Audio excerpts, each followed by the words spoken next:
Hello everyone, welcome back to our video lecture, and in today's video lecture I am going to teach you this is for pre-service teachers, and I am going to teach you how to decide and create a pleasing visual aids.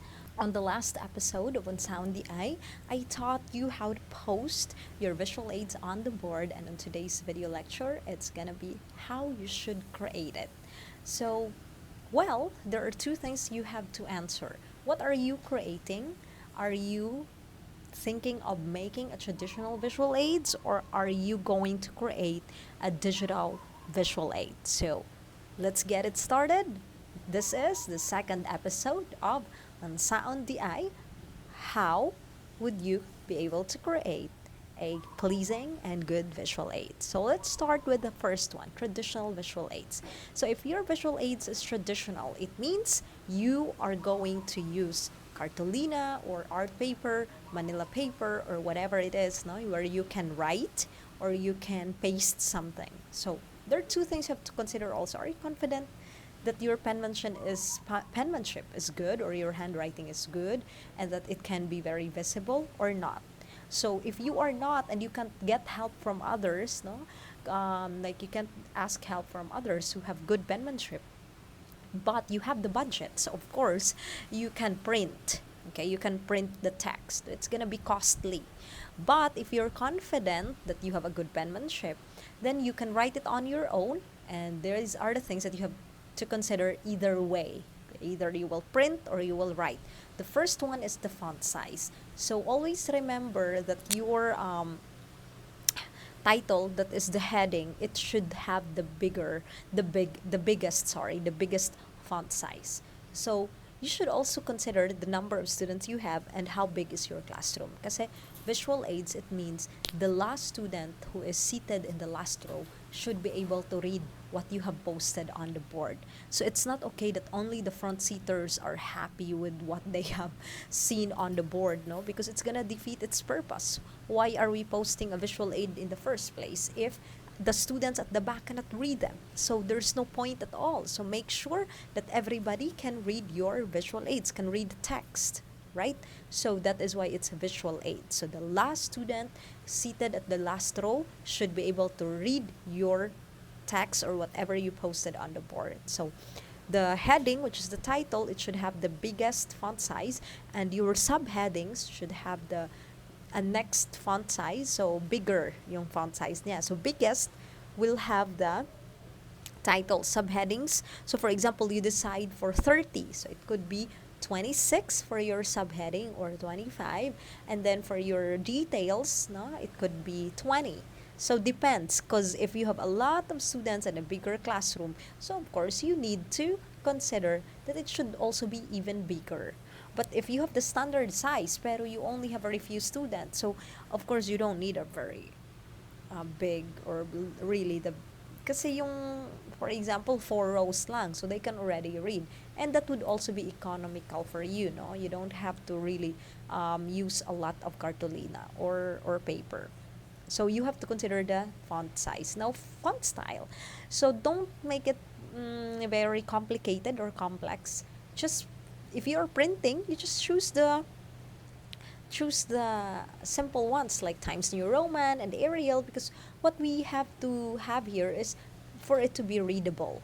Okay, we don't need those very stylish font style, unless there is a need, because maybe if you are teaching literature and it would add on, no, to the theme.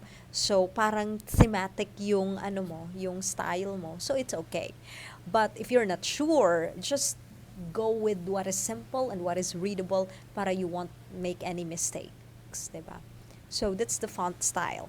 Now also, it's important that you know the color combinations, because in the past I observed that students have good penmanship, okay? Okay naman yung font size, the font style is also okay, but the problem is how they combine colors. So always make sure you know the proper or the correct color combination, so you can combine.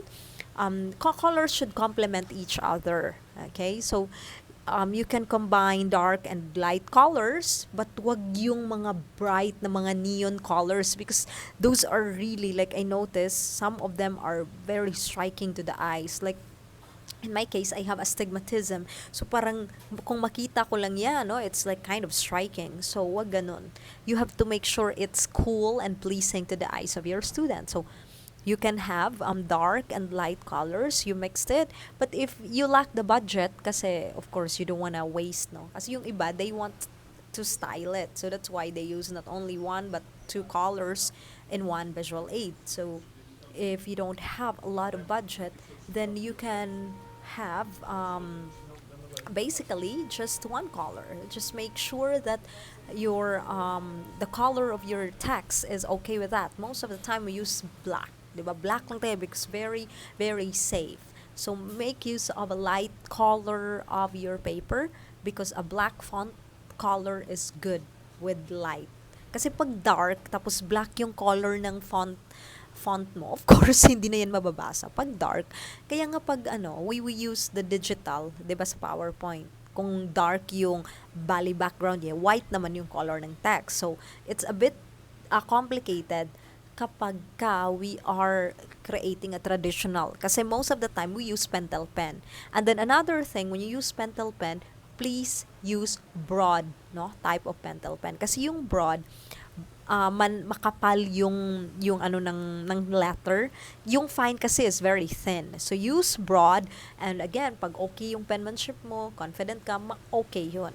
Okay, but hindi, you can ask somebody to do the job for you. But if nobody, tapos hindi ka rin confident, then may budget naman. So you can print the text. Okay, that if you have budget. Pag wala, so siguro you'll try your very best to make it as readable as possible and then make it simple. Okay? And then, yung isang color, kailangan mag-complement siya sa color ng yung font, ng yung text. So, if it's black, then make sure you have the light background. Okay? So, and then also, most of the time, kasi pag academe, no, kapag nasa yung high school, they appreciate also different colors.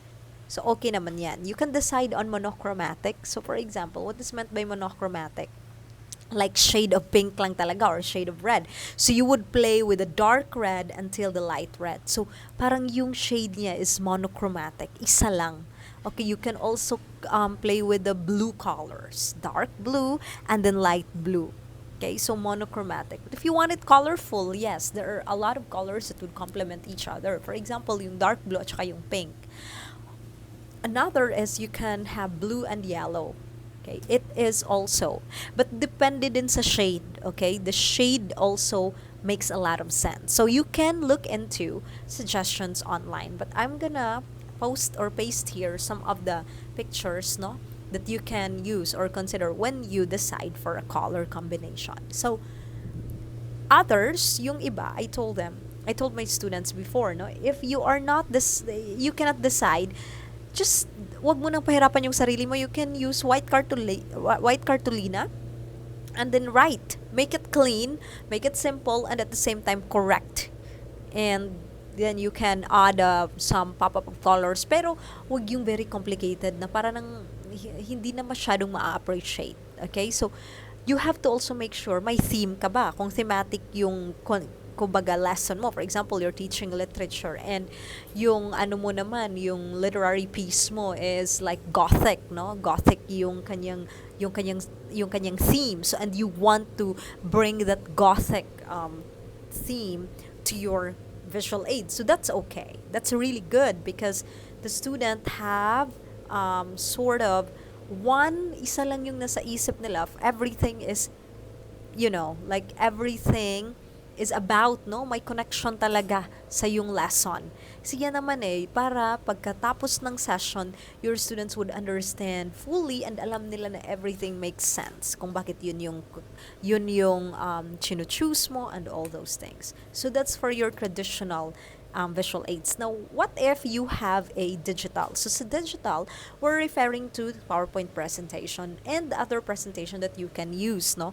So okay yan because you would use Microsoft PowerPoint, and PowerPoint already have plenty of layouts or themes available for you. So you just have to choose which do you like. Yung iba naman, kung may access kayo, Canva is also a very good platform, no, or online app that you can use, and also has or offers plenty of layouts. So you can just choose, and then they also make it already available for you that their font size and style really match with what you have. Okay, so it's up to you. What do you have to consider? It's traditional or digital.